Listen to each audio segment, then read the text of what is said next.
Oi, turma, bom dia, bom dia, bom dia. Tudo bom com todos? Os guerreiros aqui. É engraçado, né, como é a humanidade. Eu tava pensando, a turma de vocês, acho que começou com mais de 55, deve ter uns 52 alunos, né? E a gente tem 12 alunos só, né, na sala. 12 não, 11, porque um sou eu. E aí, é como a vida funciona, né? Eu acho que todo mundo nasce com a mesma capacidade, né? Então eu não acredito muito nessa história de gênio, tirando, óbvio, pessoas que realmente foram gênios, né? Que se destacaram por isso, como Leonardo da Vinci, como Michelangelo, como Rafael Sanzio, como tantos outros que aí realmente não tem como contestar Darwin, a genialidade desse pessoal, né? Mas a gente, acho que todo mundo é muito questão de esforço, né? E a vida é assim, né? A vida vai, ela te dá vários desafios e a gente cai, tem que ser resiliente para se levantar e cai de novo, e tem que ser resiliente para se levantar e chega lá, quem aguenta mais, né? Quem tem mais resiliência. E aí eu vejo muito isso na prática, não só aqui em sala de aula, mas eu vejo muito isso no mundo como um todo, não sei se vocês conseguem observar, né? Seja em academia, seja em curso, seja em qualquer outro canto. Eu sei que não é fácil, né, nas aulas online, mas eu também não acho que o discurso da aula online é motivo para a gente se desmotivar dessa forma ou não aprender dessa forma. Porque quando você quer, só você vê aí um filho de uma filha de um diarista, passou agora em medicina na federal, né? Então você imagina o esforço que ele não deve ter feito. Também teve um filho de outra pessoa muito pobre que também passou em medicina para a federal. Vocês sabem, curso mais concorrido da nossa universidade. Acho que a nota de corte, que é a última, né, foi 873 do Enem, assim, é um negócio altíssimo, surreal. E a vida é assim, turma, então eu quero começar a aula dando parabéns a todo mundo, dizendo que é assim que a gente galga o nosso sucesso. O nosso sucesso nem sempre é o financeiro, né? Na verdade, o sucesso, eu acredito que é muito o equilíbrio, né? Da sua vida emocional, da sua vida pessoal, com você mesmo, da sua vida financeira, do seu trabalho, de você estar feliz com o que você faz. Porque hoje em dia, né, a gente tem muito a mania de. Não, já comecei falando, feito doido, mas sabe o que é? Quando eu tomo café, eu fico agitadinho. Aí eu já acordei, eu já tomei café. Café mesmo, né? Não é café da manhã, não. Aí eu já fico mais agitado, falante, né? Porque geralmente eu só tomo 9 horas da manhã. Eu tomo um café por dia, que é 9 horas da manhã. Mas hoje, como eu desde segunda eu não consigo dormir direito, aí hoje 6h20 eu já estava acordado. Mas lá em casa eu posso acordar às 7 horas da manhã, e aí 7h30 eu já estou prontinho aqui para dar aula. Mas 6h20 eu já acordava, minha gente, já é isso. Aí fui ver a chuva, fazer outras coisas. Enfim, aí é por isso que eu tô falando mais, eu acho. E aí, turma, o negócio de hoje tem uma parte, né, da psicologia que é o existencialismo, que ele que é uma parte da terapia que ele mostra muito que a gente hoje em dia tenta perceber o nosso grau de aceitação, o nosso grau de felicidade na ótica do outro. E nada mais claro do que as redes sociais hoje em dia, né? Então tem estudos mostrando que as redes sociais muito mais causam depressão do que muito mais lhe dão diversão, que a gente acha que é uma forma de entretenimento, né? E por quê? Porque sempre as redes sociais, na grande maioria das vezes, é você olhar pela ótica do outro. Então, às vezes, a gente posta uma foto, aí porque a gente quer ser aceito pelo outro, quer ter 1.000 curtidas. Às vezes a gente fica chateado porque não tem aquele número de seguidores X que a gente quer. A gente fica refém dessas coisas, né? E o existencialismo, ele pega e diz assim, olha, é bom a gente ver a vida pela nossa ótica. É bom a gente tentar ser feliz pela nossa ótica. Por quê? Porque muitas vezes, e aí eu tô falando isso exatamente para vocês refletirem sobre isso, muitas vezes a gente galga a nossa vida para um ponto que é um ponto que, frente à sociedade, você aceita, todo mundo lhe adora, é um emprego dos sonhos, é isso, aquilo outro, mas ainda assim você tá infeliz. Então você diz assim, poxa vida, eu sou isso, tenho aquilo outro, sei o quê, e não me sinto feliz.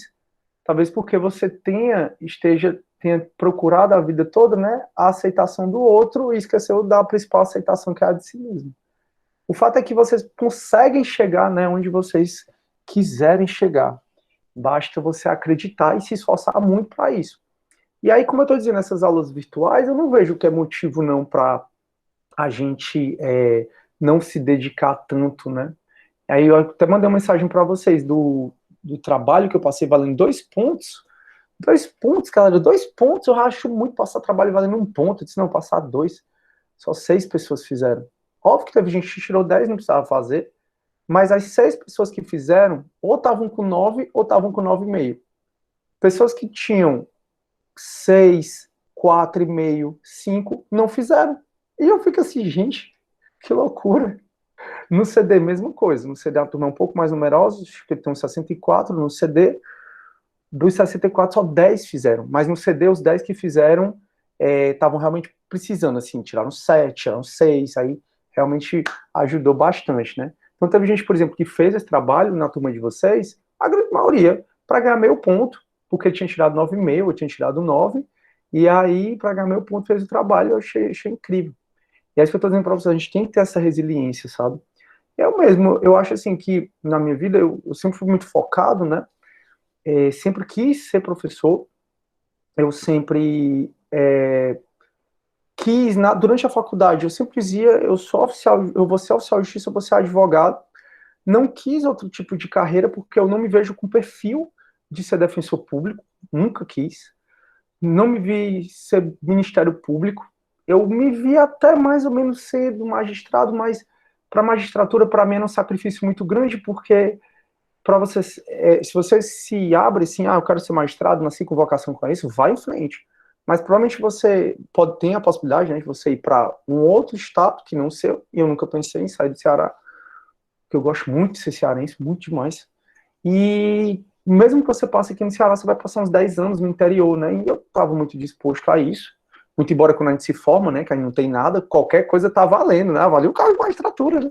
Enfim.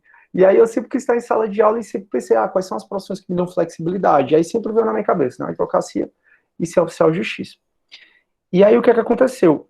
Antes mesmo de eu descobrir o direito, eu fiz vestibular, eu queria ser professor de biologia, bem da verdade, mas eu achei que o professor não ganhava tanto dinheiro. E aí eu fiz vestibular para a Federal para fazer odontologia. E estava fazendo curso de odontologia, muito feliz, até que ganhei uma bolsa para fazer, de 100% para fazer direito. E eu não queria, foi onde meu pai insistiu muito para fazer. Aí eu fiquei nas duas faculdades ao mesmo tempo, né? Então eu estava de manhã e de tarde, odonto, e à noite direito. Só que com o tempo eu fui gostando muito de direito. Aí fui diminuindo as cadeiras de odonto e fui colocando direito. Então eu ficava direito manhã e noite, odonto mais à tarde. De maneira que com 3 anos eu já tinha passado na OAB, eu já era advogado. Então eu me formei em direito em 3 anos. E antes mesmo de me formar, eu já comecei a fazer uma especialização. A especialização geralmente dá 1 ano e meio.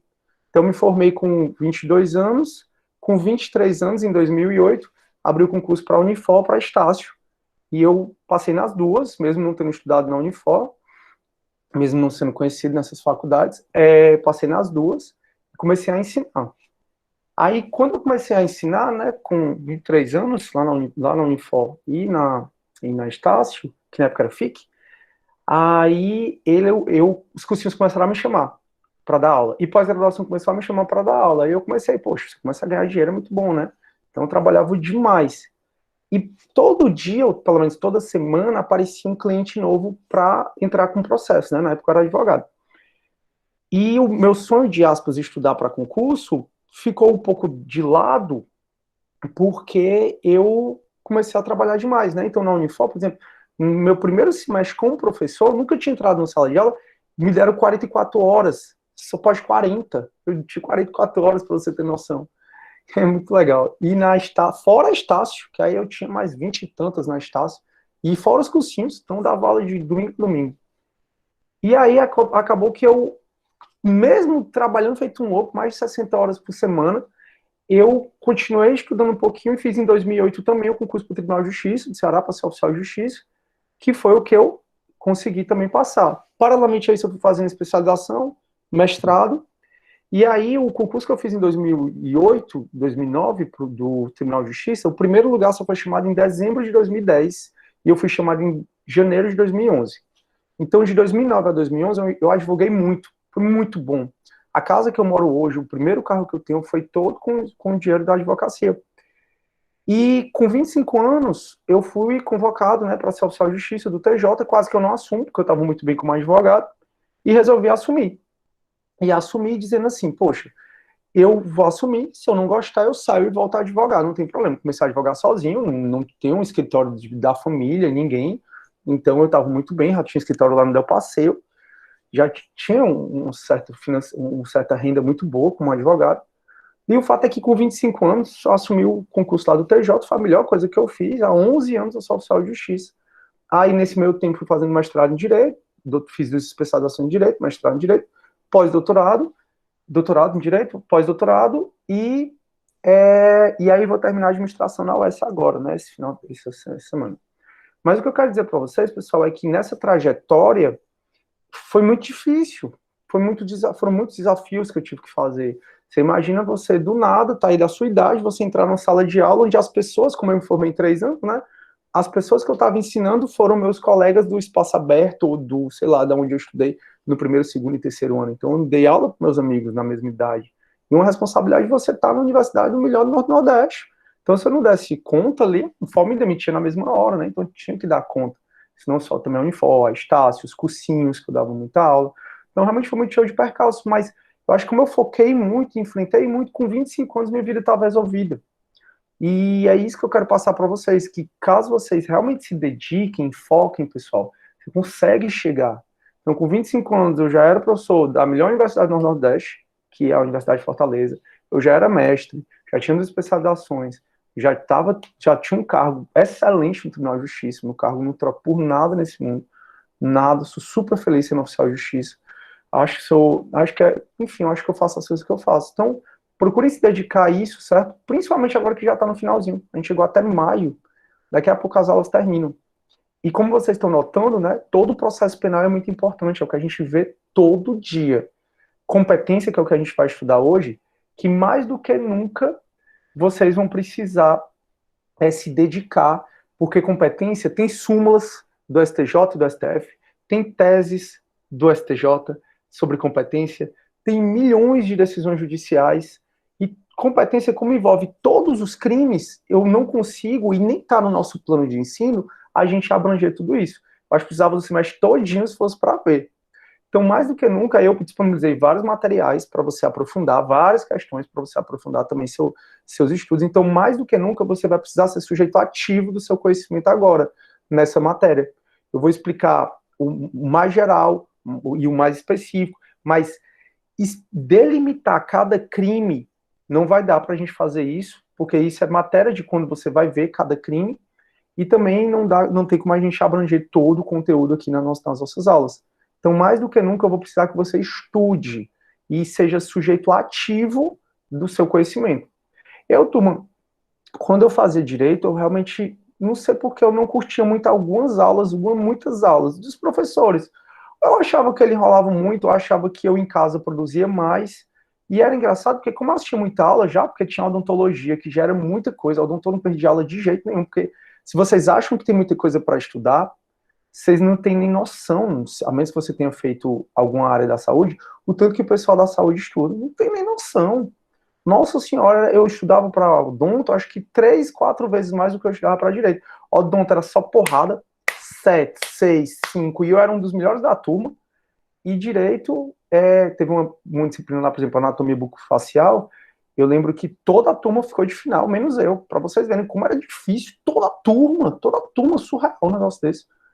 Enfim, e aí o pessoal de direito às vezes reclama, muita coisa para estudar, vai fazer farmácia, odonto. Medicina nem se fala, né? Eu nem entro aqui no mérito de medicina, que aí é que deve ser pancada mesmo.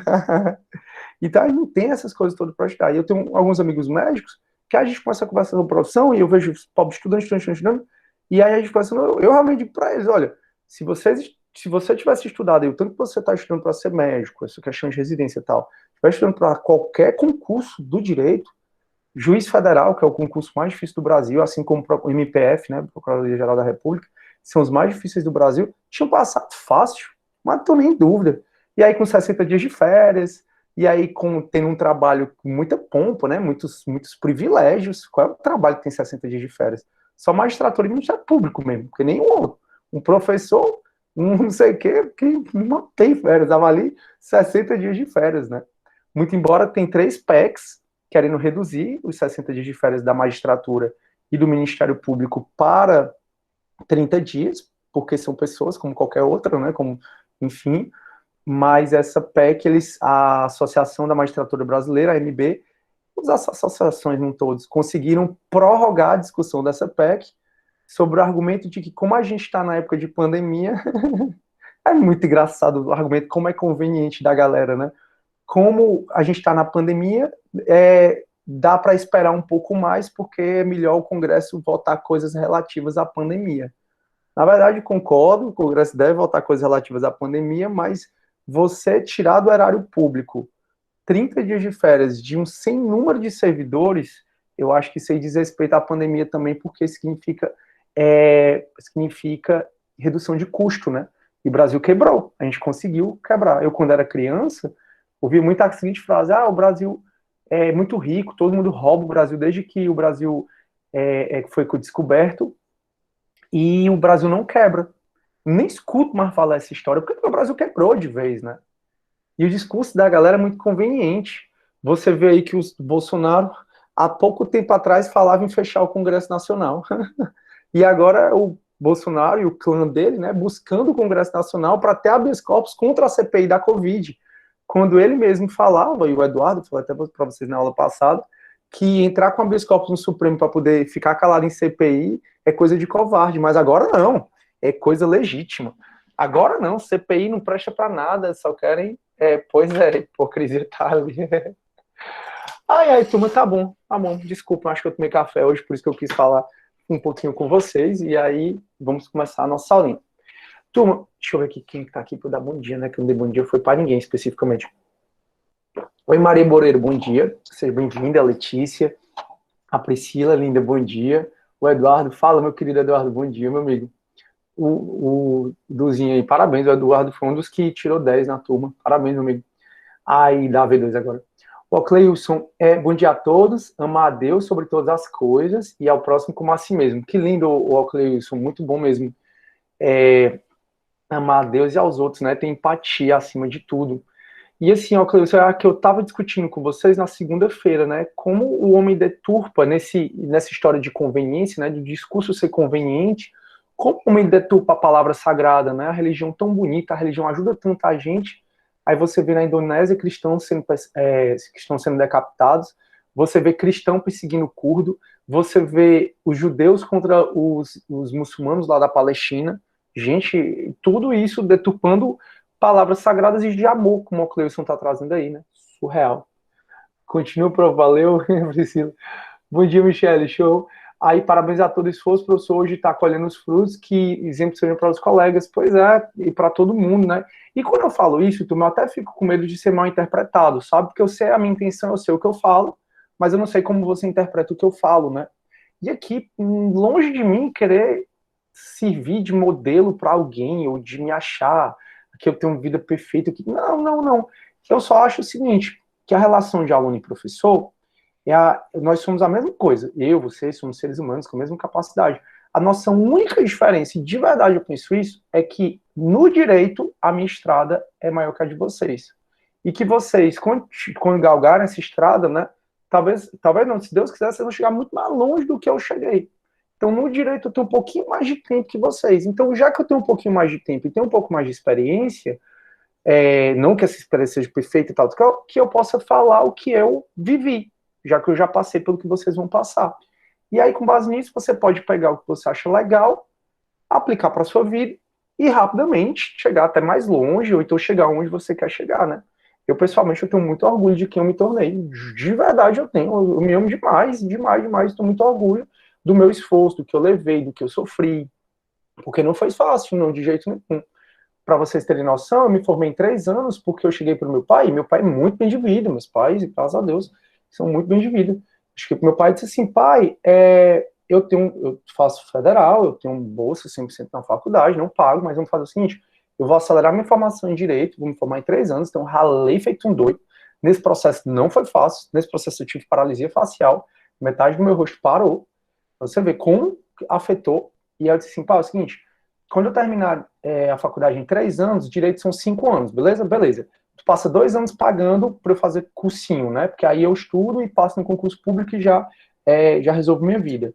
Aí ele, beleza, combinado, beleza, fechou.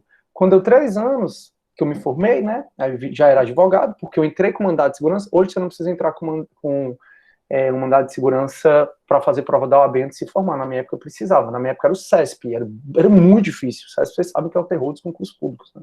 Hoje em dia é a FGV que faz uma prova bem mais coerente com a prática da advocacia. Não que seja fácil, não é de jeito nenhum, mas também não é aquela coisa que era o CESP, né? Loucura demais. Enfim, a OAB, a prova da OAB continua sendo difícil. E aí, mas na minha época eu precisava entrar com mandado de segurança para, durante a faculdade, me formar. Então eu entrei com mandado de segurança, consegui eliminar, fiz a primeira e a segunda fase, já passei direto. Então, antes de me formar, já estava com aprovação na OAB, 3 anos, que eu entrei na faculdade de Direito, em 3 anos eu já era advogado. E aí, durante 6 meses, meu pai pagou o LFG para eu fazer, que era um cursinho online. E eu estudava como se não houvesse amanhã. Eu só saía para ir para aula e também para ir para academia. Minha família sempre foi de viajar, não sei o quê. Não, de jeito nenhum. Não ia. Quando deu 6 meses que ele terminou de pagar, ele disse assim, meu filho, seguinte, eu morava com ele, né? Você é advogado e você já é formado, se você quiser pode morar aqui, mas eu não vou pagar mais nada dos seus cursinhos e nem vou mais lhe dar mesada nenhuma. Então era coisa que de repente eu tinha combinado com ele, né? De ganhar mesada e também de coisa, porque até porque eu gostava de no final de semana desopilar, sair pra boate, não sei o quê. E aí ele chega pra mim e diz que não. Nossa, na época eu fiquei muito chateado, né? Óbvio que eu não discuti, não vou discutir com meu pai, mas fiquei muito chateado, né? Mas foi a melhor coisa que ele fez, porque talvez se ele não tivesse feito isso, eu não tinha ido atrás de dar aula, de fazer, sei lá, esse concurso para professor, tá entendendo? Então, assim, foi maravilhoso. Hoje em dia eu enxergo, na época foi muito difícil. Então, assim, não é que foi fácil, é difícil, pessoal, porque a gente olha, por exemplo, o corpo perfeito no Instagram, mas só Deus sabe o que aquela pessoa toma ou faz para ficar daquele jeito. A gente vê o cara que é magistrado, doutor, pós-doutor, aí acha pompa, aquela coisa, ele curtindo ali, mas só sabe o que ele passou para chegar lá, né? Ninguém, essa coisa ninguém mostra. Ai, a Andriele. Andriele, que sobrenome legal. Shirayuki. Que lindo. A história é muito emocionante. Um dia eu vou ser assim, história é muito emocionante. Vai ser assim, sim. Basta você acreditar, Andriele, vai dar certo. Eu sei como é, professor, a matéria de saúde é enorme. Pois é, Eduardo, eu sei que você sabe como é. A matéria de saúde é surreal. E fora isso, né, eu também tenho uma experiência da saúde, que não é, que é saúde, mas é mais saúde mental, não a fisiológica, que a gente estuda tanto na odonto, na farmácia, na medicina e tal. Eu tenho experiência também na psicologia, né? Eu abandonei o curso de odonto, não terminei.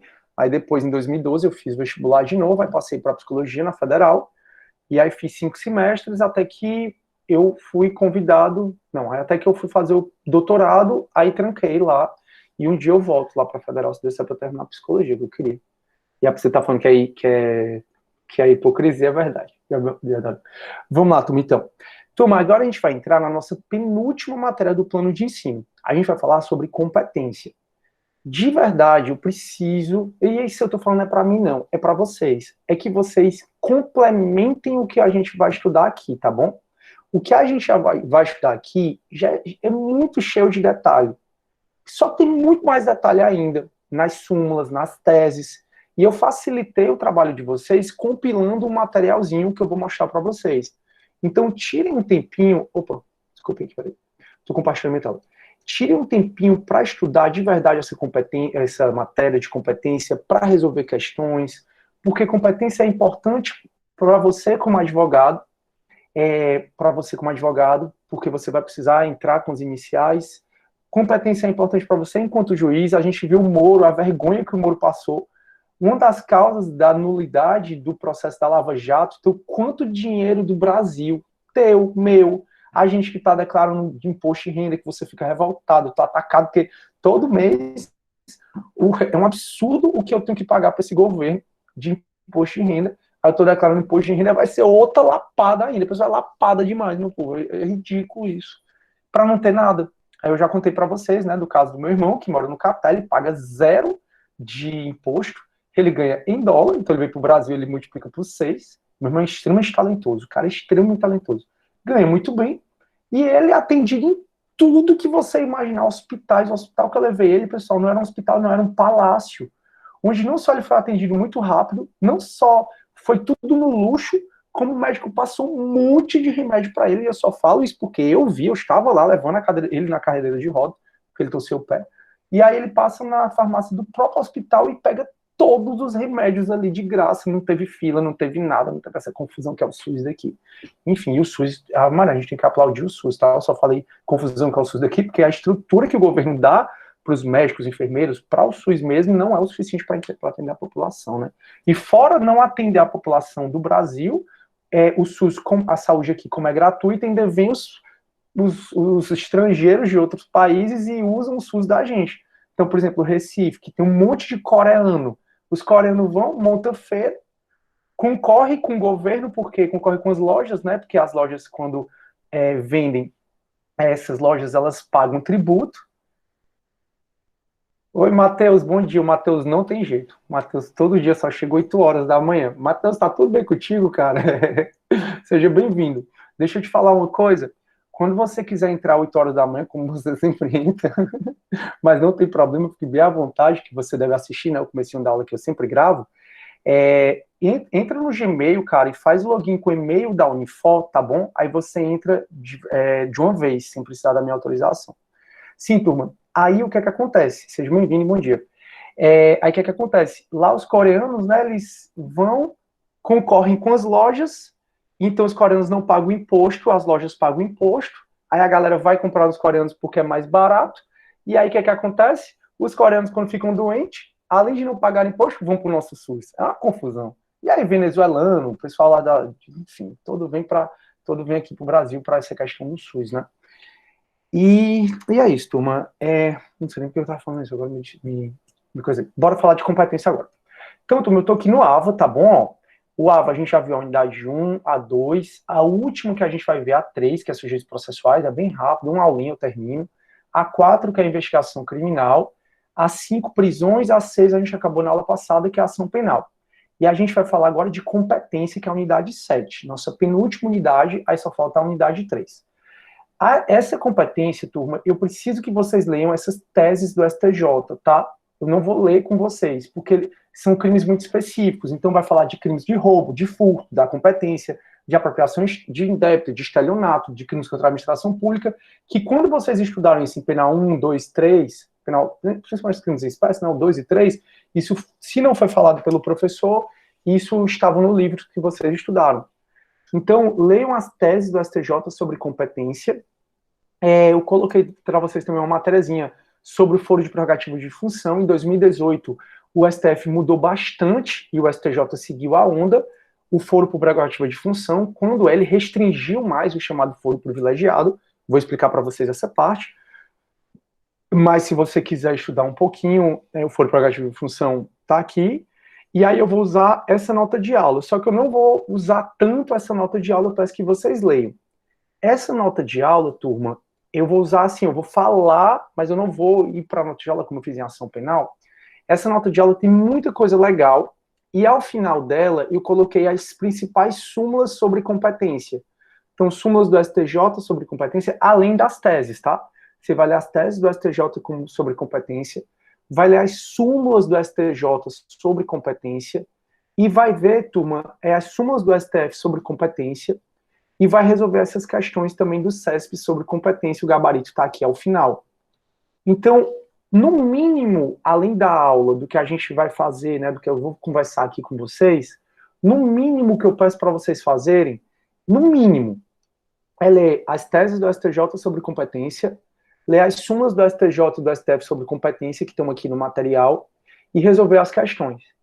Caso você tenha alguma dúvida, ou numa tese, ou numa súmula, ou numa questão, aí vocês podem contar comigo. Professor, o senhor pode explicar a súmula 522, porque eu não entendi.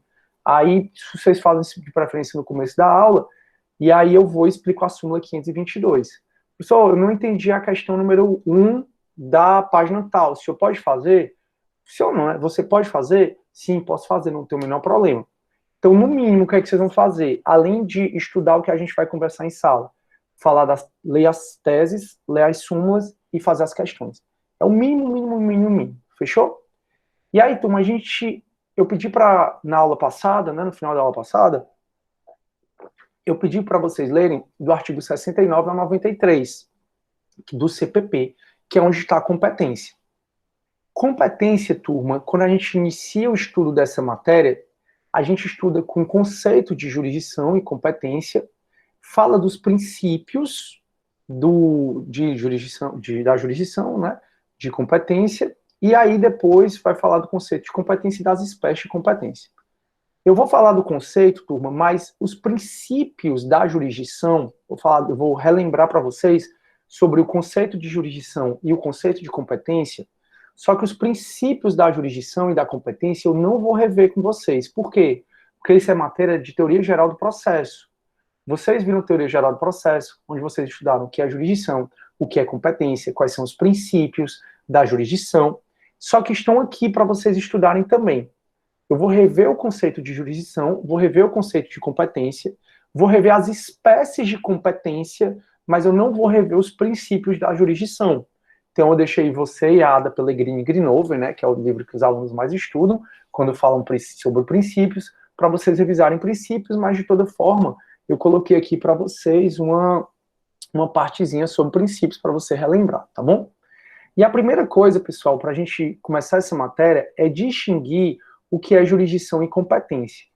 Jurisdição, pessoal, vem de juris mais dictio. Juris significa direito e jurisdição significa dizer. Então, jurisdição significa o poder-dever do Estado de dizer o direito, nas questões que ele for provocado.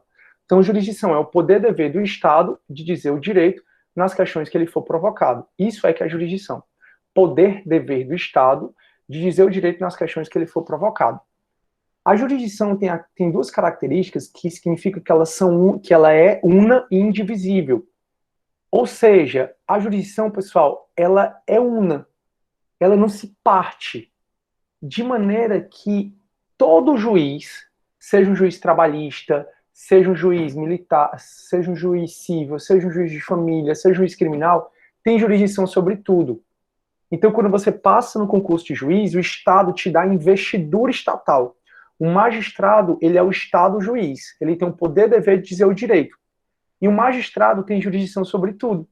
Então, o que eu estou falando para vocês é que um juiz do trabalho tem jurisdição militar.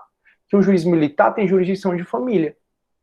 Professor, se um juiz do trabalho tem jurisdição militar, se um juiz de família tem jurisdição trabalhista, se um juiz militar tem jurisdição federal, por que eles não julgam?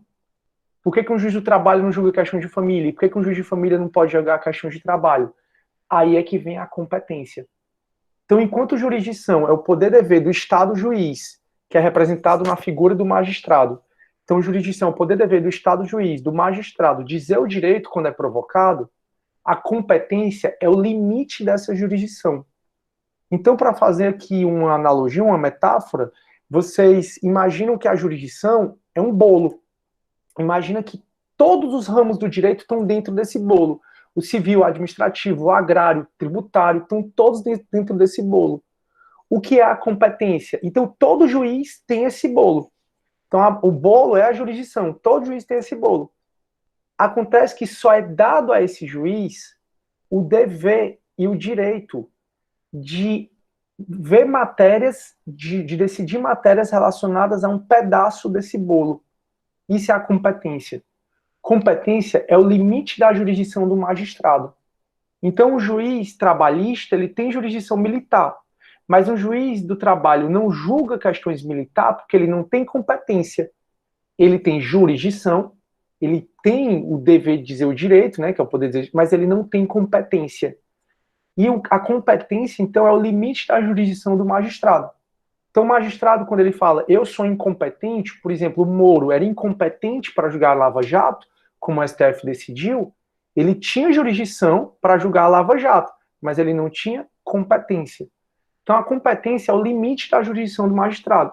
Então, pegam esse bolo, né, que está todos os ramos do direito lá dentro, fatiam esse bolo e vai dando para cada juiz, dizendo assim, ó, a sua parte do bolo é essa.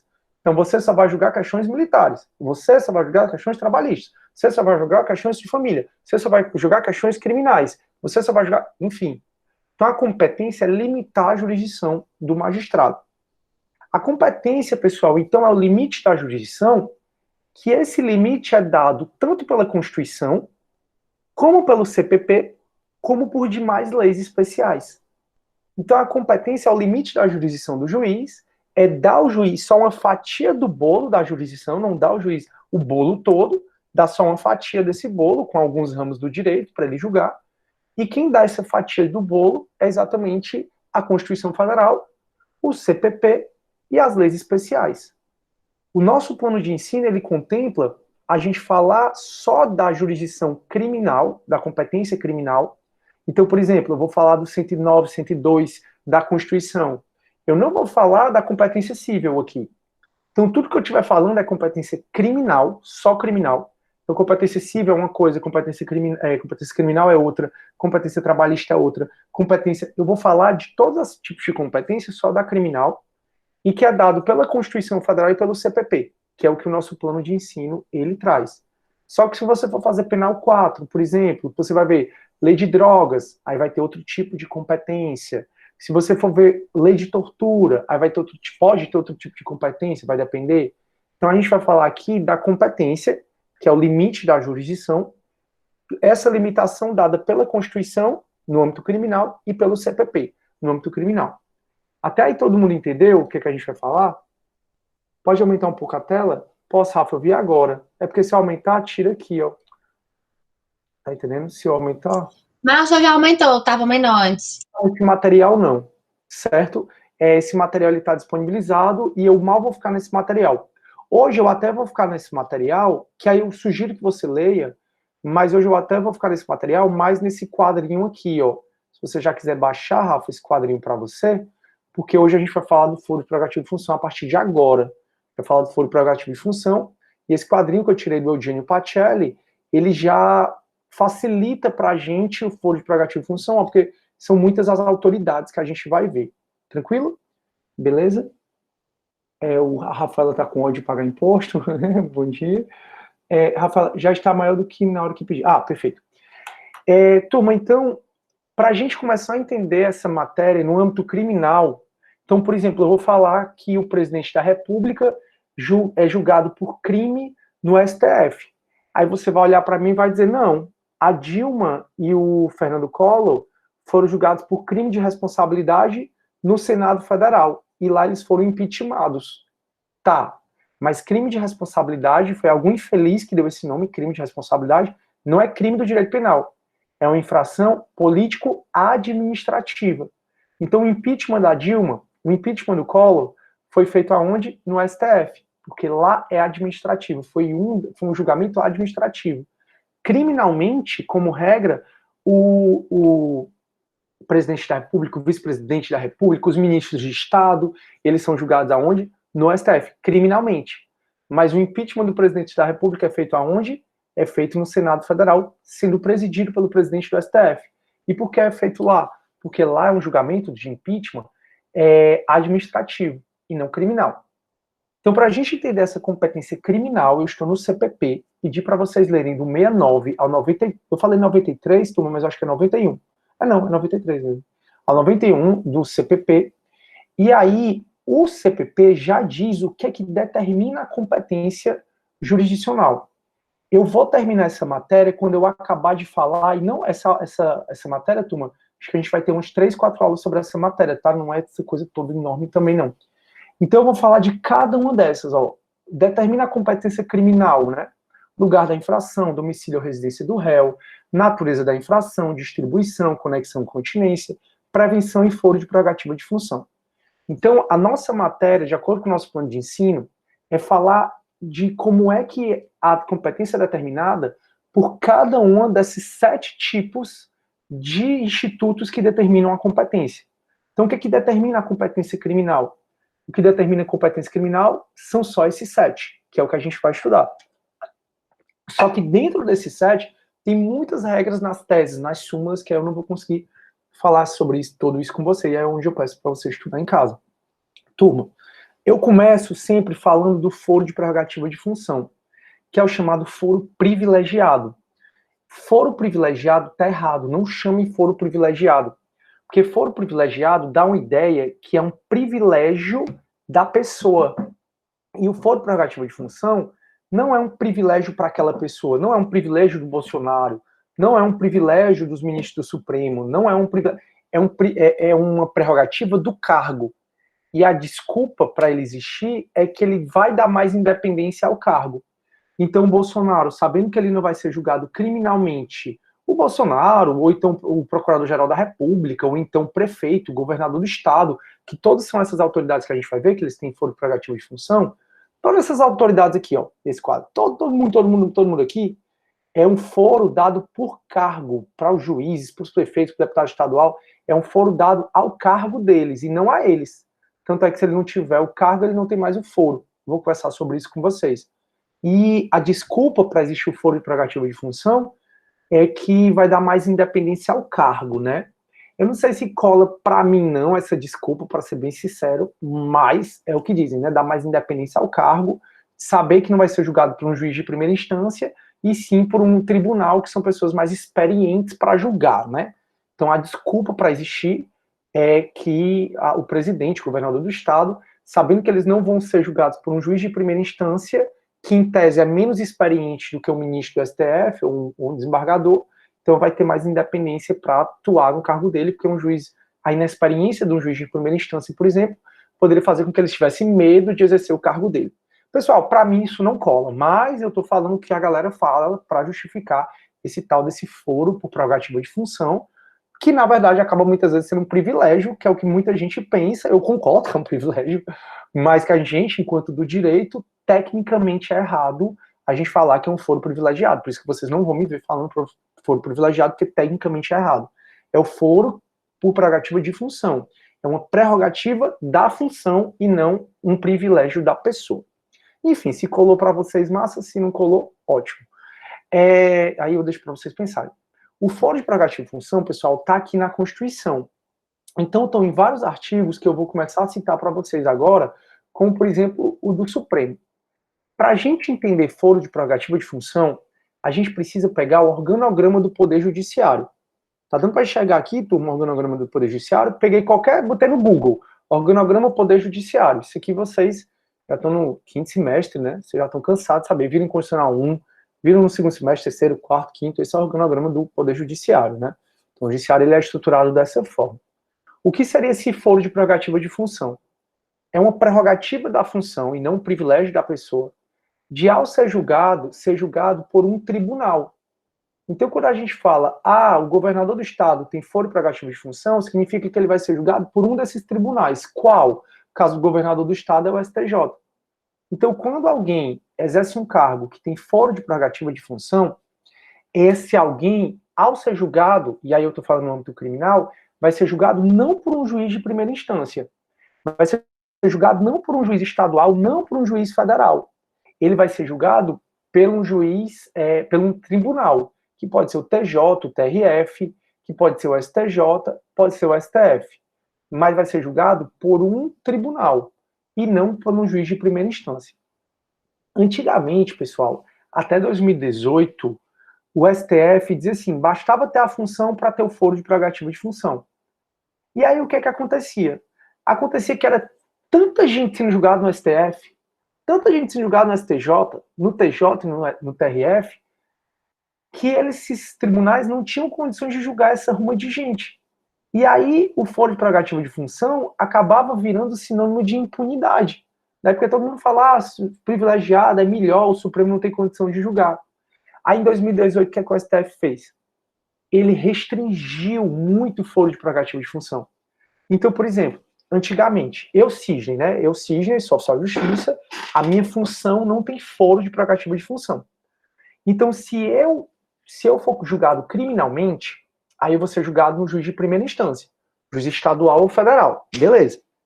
Só que antigamente, se eu virasse, né, se eu fosse candidato e me fosse eleito para senador, o meu processo sairia de primeira instância e era remetido para o STF, já que eu sou senador julga no STF. Se eu fosse governador, saía de primeira instância e ia para o STJ. Então, antigamente, bastava você ter a função que você ia ser julgado no foro de prerrogativa de função. E aí, da mesma forma, se você perdesse a função, você deixava de ter o foro de prerrogativa de função e voltava para a primeira instância. Então, já teve casos de deputados federais da Bahia que eles estavam sendo julgados no Supremo por serem deputados federais, E aí o Supremo anunciou que... Aí foi julgado no Supremo durante 1 ano, 2 anos, 3 anos. Aí quando o Supremo chegou no final, acabou toda a audiência de instrução, a audiência de instrução é produzir provas, teve as alegações finais, que é uma matéria que vocês vão ver mais no próximo semestre, e aí o Supremo, quando ele anunciou que ia dar o acórdão, que ia julgar, que ia ter audiência de julgamento, aí esse deputado federal, não só ele, como vários outros, renunciaram ao cargo, para impedir que o Supremo julgasse, e impedir que ele se tornasse inelegível. Como eles perderam o cargo, o que é que o Supremo dizia antigamente? Basta ter o cargo para ter o foro prerrogativo de função. Se não tiver o cargo, também não tem um foro prerrogativo de função. Aí essa galera renunciava o cargo para o processo voltar em primeira instância e atrasar o julgamento e ser beneficiado pela prescrição. Então a galera jogava muito. Quem estava errado, né, pessoal? Quem estava errado jogava muito com esse foro de prerrogativo de função, que realmente foi causa de muita impunidade no Brasil, sem sombra de dúvida. E aí, em 2018, muito tempo depois de Gilmar Mendes, Marco Aurélio, tentando mudar o regramento, o Supremo resolveu mudar o regramento. Primeiro, você só vai para o foro de prerrogativa de função, que é o que a gente vai conversar agora, você só vai para o foro de prerrogativa de função, você só é julgado pelo TJ, pelo TRF, pelo STJ, pelo STF, tem que ter 2 requisitos. Primeiro requisito, você tem que ter cometido o crime no exercício do cargo. Então, eu, Cisne, oficial de justiça, cometi um crime, vou ser julgado pelo juiz estadual, fui eleito agora para senador, ou então passei para o concurso de juiz, vai alterar a competência? Não vai. Então, agora, para a pessoa ir para o foro de prerrogativa de função, ela tem que ter cometido o crime no cargo que dá aquele foro para ela.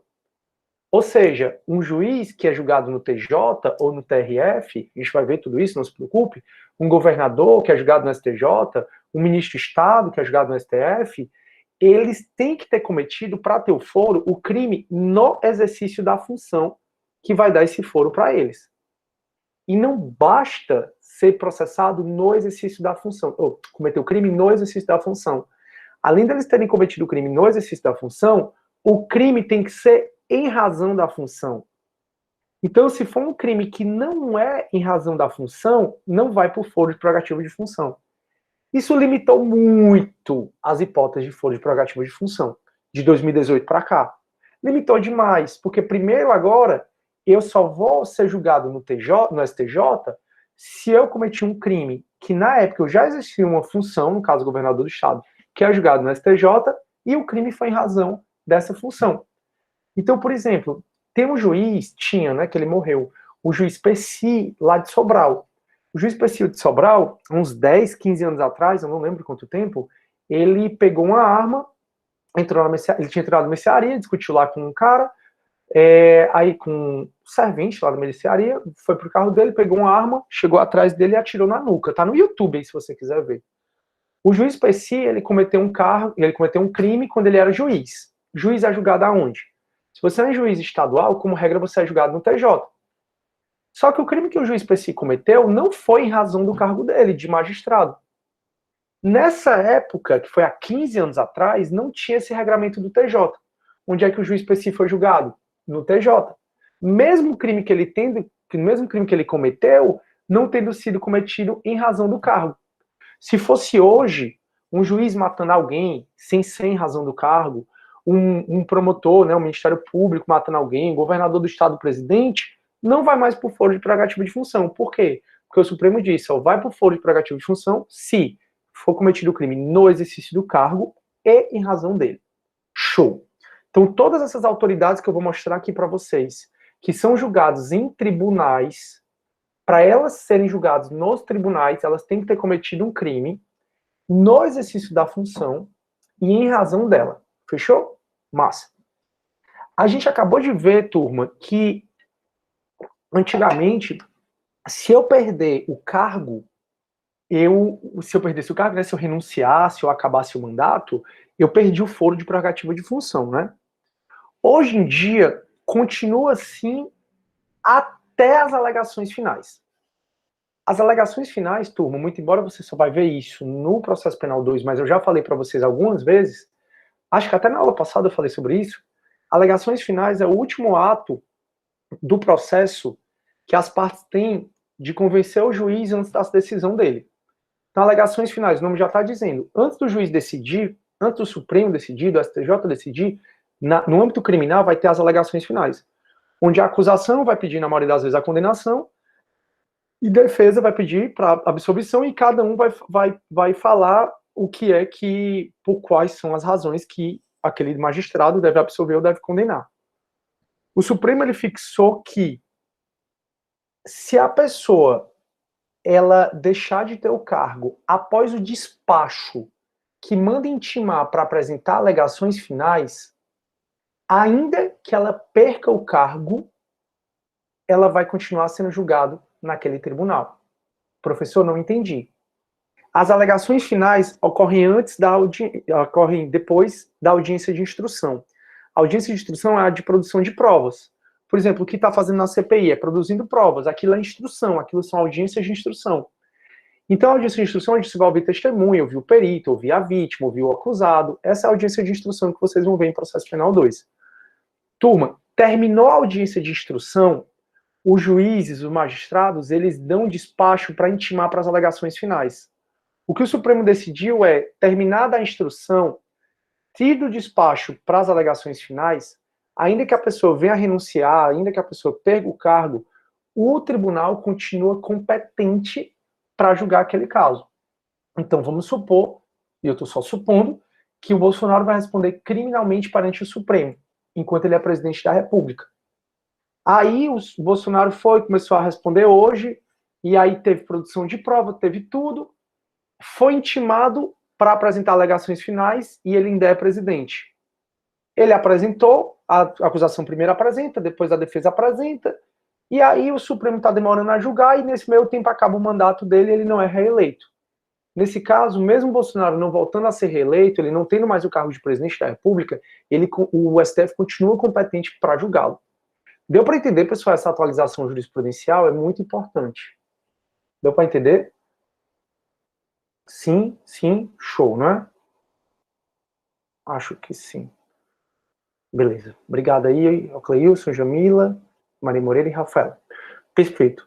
Então, turma, a gente vai estudar o primeiro instituto que determina a competência jurisdicional, que é a prerrogativa de função. A prerrogativa de função, esse foro de prerrogativa de função, ele é dado pela Constituição Federal e ele pode ser dado pela Constituição Estadual, desde que na Constituição do Estado, ou na Constituição Federal, aquela mesma carreira tenha foro de prerrogativa de função. Então, por exemplo, defensor público não tem foro de prerrogativa de função defensor público da União. Defensor público da União não tem foro de prerrogativa de função na Constituição Federal. Se defensor público não tem foro de prerrogativa de função na Constituição Federal, a Constituição Estadual não pode dar foro de prerrogativa de função ao defensor público. Se der, pode até dar, mas o Supremo vai declarar inconstitucional, como ele fez, por exemplo, com a Constituição da Bahia. Outro exemplo, Procurador Federal. Procurador Federal não tem foro de prerrogativa de função na Constituição Federal. Então, a Constituição do Estado não pode dar foro de prerrogativa de função ao Procurador Estadual. Por quê? Porque a Constituição do Estado só pode dar foro de prerrogativa de função a quem tenha cargo igual, né, similar no âmbito federal. Por exemplo, a Constituição Federal, ela dá foro de prerrogativa de função para os deputados federais e para os deputados estaduais. Massa.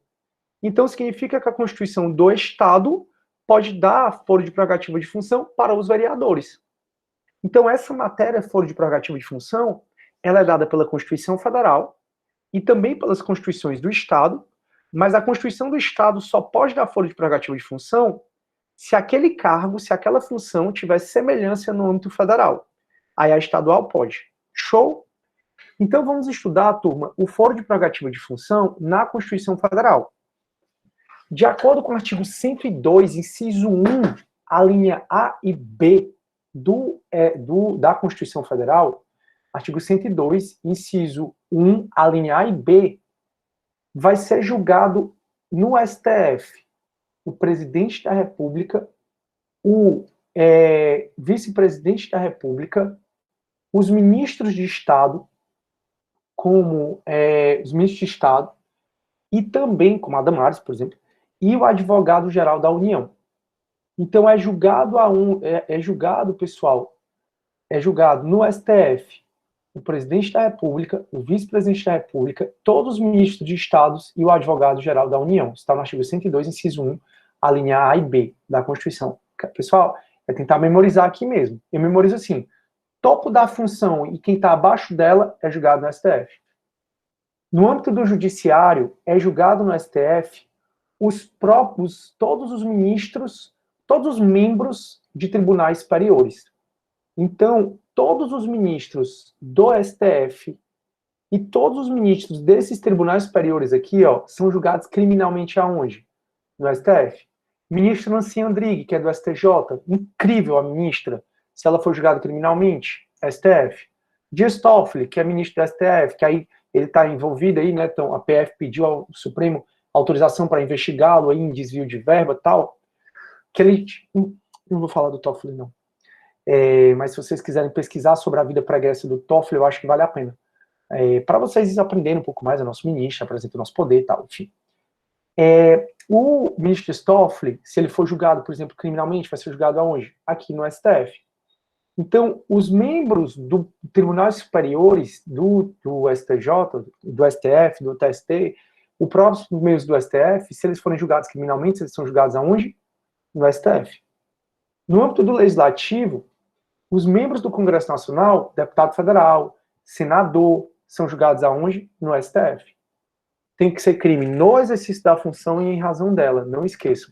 Então eu sempre memorizo assim, é julgado no STF quem exerce topo do poder e quem está logo abaixo. Então, presidente da República e vice-presidente da República, topo do poder, ministro de Estados, quem está logo abaixo, e advogado-geral da União. Topo do poder no judiciário, o STF, quem está logo abaixo, os ministros dos tribunais superiores. Topo do legislativo, não tem que ter abaixo do legislativo, topo do legislativo é só o Senado, senadores e deputados federais. E também é julgado no STF, ainda de acordo com o artigo 102, inciso 1 da Constituição, Procurador-Geral da República, comandantes das Forças Armadas, aqui, Marinha, Exército e Aeronáutica, os comandantes dessas forças, os membros dos Tribunais de Contas da União e os chefes de missões diplomáticas. Então, todas essas funções aqui, quem as exerce, se cometeu crime no exercício dessas funções e em razão delas, serão julgados no STF. Já no STJ, turma, é julgado, no âmbito do Executivo, é julgado no STJ os governadores de Estado. Pra gente é fácil, porque quando Ciro Gomes, agora eu não sei se é o Cid ou o Ciro, acho que foi o Cid. Quando o Cid Gomes era nosso governador do Estado, pessoal, não tô lembrando se é o Cid ou o Ciro, quem lembrar aí me avisa. Quando ele era governador do Estado, ele fez um protesto contra os estados da BR. BR não é competência do governo do Estado, as rodovias do governo do Estado, elas no geral são boas, né? Mas as federais aqui, pessoal, tinha até dado uma aula lá na UAB de Sobral, nossa senhora, a BR eu peguei, era buraco, era só buraco, era estado de terra, eu lembro dessa época. E ele fez um rally de Sobral até determinada cidade para protestar contra o estado da BR, que não é competência do governo estadual, né? E aí, quando ele chegou nessa cidade, ele deu uma entrevista e ele disse assim, o ministro dos Transportes é um perito corrupto e um ladrão. E aí o ministro dos Transportes ficou ofendido com essa ofensa dele e quis processá-lo. Onde é que o ministro dos Transportes entrou com a queixa-crime? No STJ. Por quê? Porque ele, na época, era governador do Estado. Só que a nossa Assembleia Legislativa não autorizou que o STJ processasse. Então, precisa terminar o mandato do governador do Estado para o ministro dos Transportes, se quiser continuar com a queixa-crime, mas agora em primeira instância. Mas, assim, isso já passou, né? Já prescreveu esse crime, já faz muito tempo. Já deve ter prescrevido. No âmbito do judiciário, é julgado no STJ quem? Os membros de tribunais. Então, o desembargador do TRF, professor Leonardo, ele é desembargador do TRF, se ele for julgado criminalmente, ele vai ser julgado no STJ. Desembargador do TRE, TRE é uma justiça emprestada, né? O TRE, ele não tem desembargadores próprios, ele pega emprestado do âmbito federal, estadual, vocês veem isso em constitucional. Desembargadores do TRE, do TRF, desembargadores do TJ, professor Teodoro aí, da Unifor, professor Carlos Alberto Fortes, da Unifor, caso eles venham a ser julgados criminalmente, que é impossível, porque os dois são incríveis, eles vão ser julgados no STJ. Mas lembrando, crimes cometidos no cargo e em razão do cargo. Desembargadores do TRT, ou seja, do judiciário, desembargadores, pessoal, dos tribunais, são julgados no STJ. No legislativo, ninguém é julgado no STJ, e outros, membros do Tribunal de Contas do Estado, Distrito Federal e Município, né, que acaba não existindo mais o TCM, membros do Ministério Público da União, que atuam perante o tribunal, são julgados no STJ. Ou seja, membros do Ministério Público que atua aqui no tribunal, um procurador-geral da República que atua no TRF, ele é julgado aqui no STJ. Isso aqui, turma, está no artigo 105, inciso 1, a linha A da Constituição. Artigo 105, inciso 1, a linha A da Constituição, tá? A linha A e B da Constituição Federal. E aí a gente passa para o âmbito do TRF e do TJ. Então, esses são os cargos que são julgados. Infelizmente, você vai ter que memorizar. Uma dica, turma, eu de tanto falar disso, eu já sei isso aqui de cor e salteado, eu acho que você também, mas aí você tem que repetir várias vezes. Mas realmente são muitos detalhes. Então a gente viu, turma, quem é julgado no STF, é julgado no STF quem está no topo de poder e quem está logo abaixo, quem é julgado no STJ. Todos esses desembargadores aqui, o membro do MP que atuem aqui, são julgados no STJ. Todos os desembargadores que atuam aqui, os membros do MP são julgados no STJ, assim como membros do Tribunal de Contas do Estado e também membros do Estado e do Distrito Federal, né? Município já não existe mais, que o Supremo tirou e tal, não entra. Mas então vai ser para o STJ. E quem é julgado aqui, ó, no TJ, ai Jesus, desculpa aí. E quem é julgado aqui, ó, no TJ ou no TRF? Quem é julgado aqui no TJ ou no TRF, ou no TRE, eu vou já falar sobre isso, no âmbito do Executivo, o prefeito, de acordo com o artigo 29, inciso 1 da Constituição, 29, inciso 1 não, galera, inciso 10. De acordo com o artigo 29, inciso 10 da Constituição Federal, prefeito é julgado no TJ. Mas não é bem assim, vou já explicar para vocês. De acordo com o artigo 29, inciso 10, prefeito é julgado no TJ. Juízes de primeira instância e membros do Ministério Público de primeira instância são julgados também no TJ, no TRF ou no TRE. Já eu explico quando é que vai ser TJ, TRF, TRE. Deputados estaduais, como regra, são julgados no TJ, mas podem ser julgados no TRF, no TJ ou no TRE. E membros do Ministério Público de primeira instância são julgados no TJ ou no TRE. Turma, isso aqui é dado pela Constituição.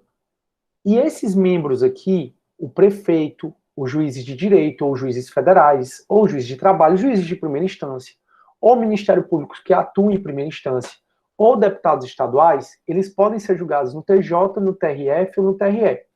Vai depender de quê? Da competência do crime. Então, muito embora a Constituição diga, no artigo 29, inciso 10, que o prefeito é julgado no TJ, não é assim que a gente interpreta. O prefeito só vai ser julgado no TJ se o crime for da competência da Justiça Comum Estadual. Se o crime for da competência da Justiça Comum Federal, o prefeito vai ser julgado no TRF. Se o crime for da competência da Justiça Eleitoral, o prefeito vai ser julgado no TRE. Isso vale para os juízes de direito, isso vale para os deputados federais, estaduais, aliás, isso vale para os membros do Ministério Público de primeira instância.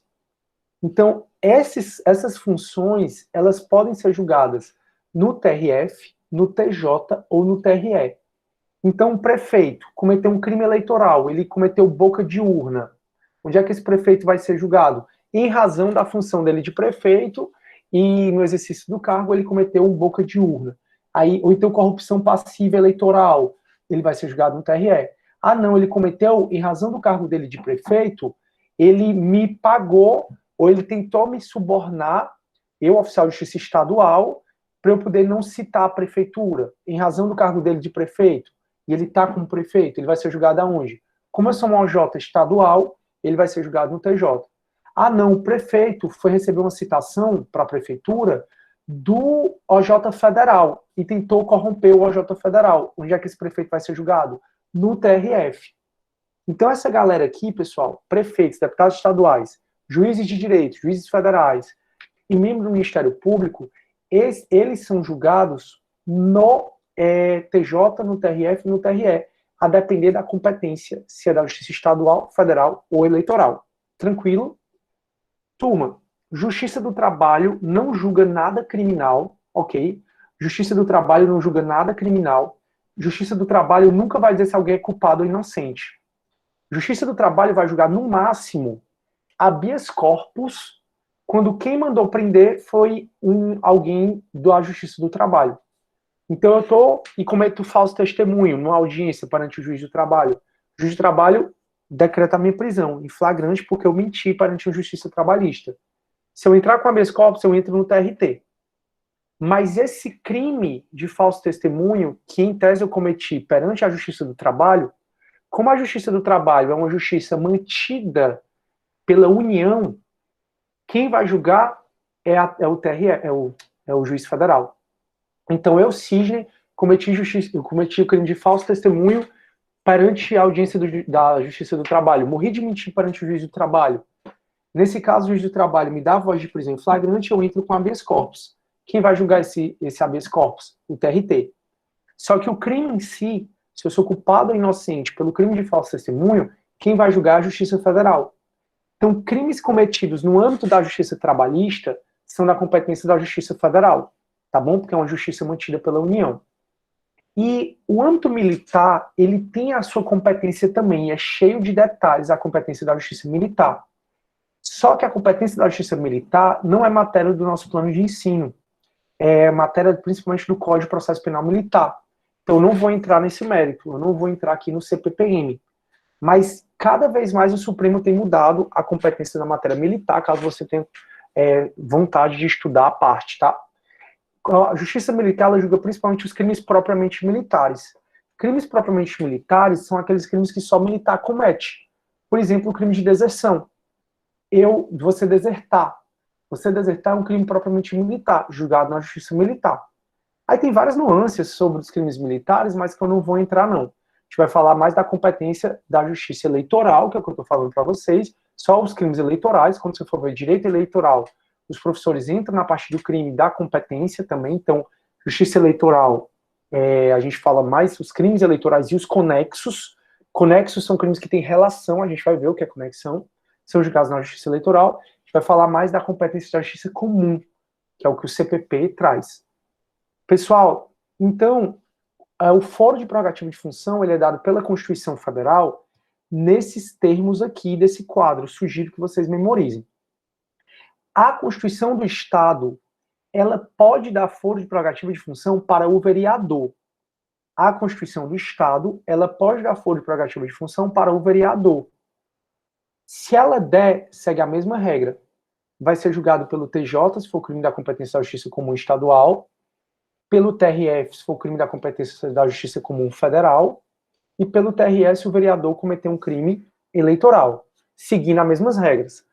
Crime no exercício da função de vereador e em razão da função de vereador. Tranquilo até aí?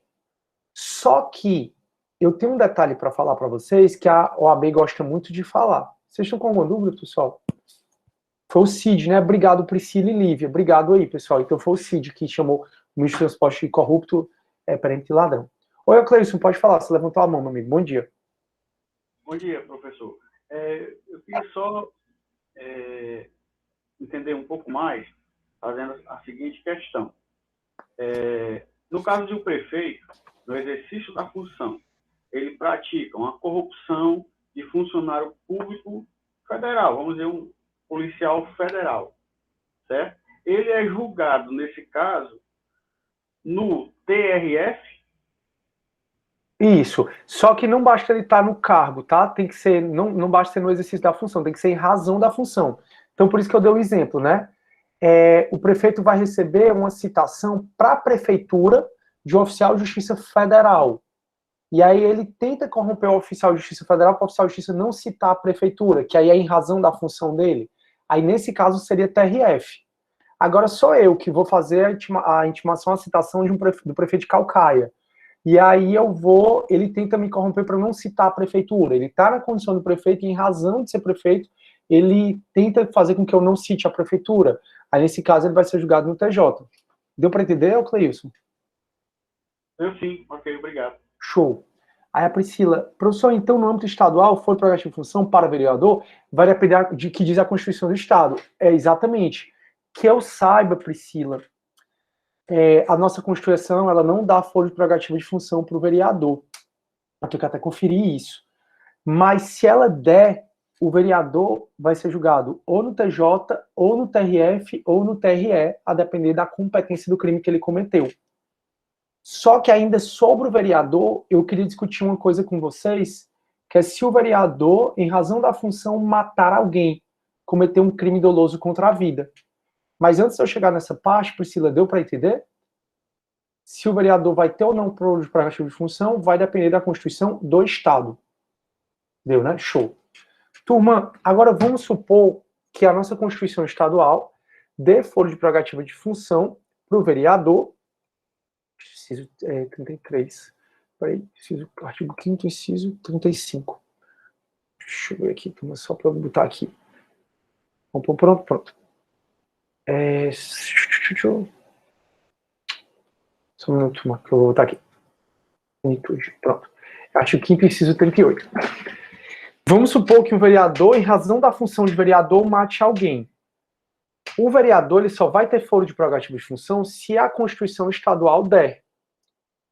Acontece que a Constituição Federal vai falar que crimes dolosos contra a vida vai ser julgado no júri. Isso está no artigo 5º, 38, que vai falar, é reconhecida a instituição do júri com a organização que a lei lhe dá assegurado a competência por crime doloso contra a vida. Sobre isso, tenham cuidado, porque a OAB diz assim, júri só julga crimes dolosos contra a vida, que são os que estão no artigo 121 a 128 do Código Penal. Vocês viram em Penal 2, que é o homicídio, o aborto, infanticídio, instigação e induzimento auxiliar ao suicídio ou a automutilação. Então, júri só julga crimes dolosos contra a vida, tá errado. Júri julga crimes dolosos contra a vida e os conexos, tá? Então, o júri, o goleiro Bruno, foi julgado no júri pelo homicídio da Elisa Samúdio e pelo sequestro dela e pela ocultação de cadáver dela e pelo cárcere privado do Bruninho. Então, o goleiro Bruno foi julgado por 4 crimes no tribunal do júri. Um deles é o doloso contra a vida, os outros 3 não. Então, o tribunal do júri julga crimes dolosos contra a vida e os que são conexos. Mas voltando aqui, então, se cair na prova, ou cair em qualquer prova que vocês vão fazer, júri somente julga crimes dolosos contra a vida, tá errado. Julga crimes dolosos contra a vida e os que são conexos, são os que têm relação com eles. Conexão vocês vão aprender aqui comigo. Eu acho que na próxima aula, na segunda-feira que vem. Aliás, hoje é quarta, né? Provavelmente na quarta-feira que vem. Voltando para cá. No caso do vereador, se ele tiver foro de prerrogativa de função na Constituição do Estado e ele matar alguém em razão da função dele e no cargo de vereador, ele vai ser julgado no júri, ok? Porque é a Constituição Federal que vai dizer que crimes dolosos contra a vida são julgados no tribunal do júri. E a do Estado é que pode dizer se o vereador tem ou não foro de prerrogativa de função. De maneira que, se um vereador, em razão da função, mata alguém, aí ele vai para o júri. Deu para entender sobre o vereador? Deu para entender sobre o vereador, turma? Deu, né?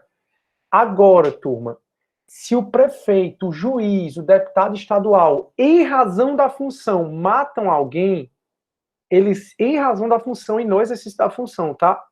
Eles não vão para o júri, eles vão para o TRF, TJ, TRE. Então, o prefeito foi lá e matou alguém em razão da função dele, porque ele não queria ser citado, por exemplo.